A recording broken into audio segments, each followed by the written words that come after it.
Sosok Dini Kurnia, penyanyi asal Banyuwangi jadi sorotan usai muncul membawa seorang pengacara dan menjelaskan pernikahannya dengan Ressa Rizky Rosano. Diakui Dini Kurnia setelah dirinya menikah lagi, Ressa kini seolah mandek untuk menafkahi putra mereka.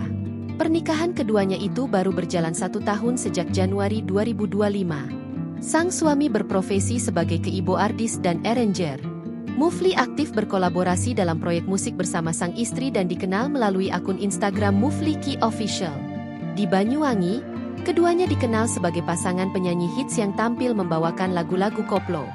Dini Kurnia kini muncul menuntut pengakuan anak dari Ressa Rizky Rosano di tengah perjuangannya meminta pengakuan dari Denada. Belum selesai dengan masalah ibu kandungnya, masa lalu Ressa kini dikulik pernah menikah dan memiliki seorang anak laki-laki.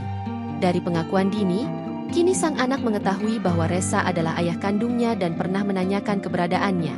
Ia mengaku awalnya tak ingin membuka persoalan ini ke publik, namun terkejut mendengar pernyataan Ressa yang membantah memiliki anak. Dini menegaskan kalau sang anak bisa saja merasakan kekecewaan yang sama dengan yang dialami oleh Ressa. Setelah bercerai, kata Dini Ressa pernah memberikan nafkah untuk sang anak.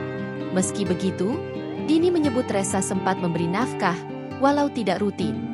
Saat ini komunikasi keduanya disebut sudah terputus, terlebih setelah ia menikah lagi. Di sisi lain, Dini mengaku ikut senang setelah Denada mengakui Ressa sebagai anak. Namun ia berpesan pada Ressa untuk tidak membuat anaknya merasakan apa yang ia rasakan.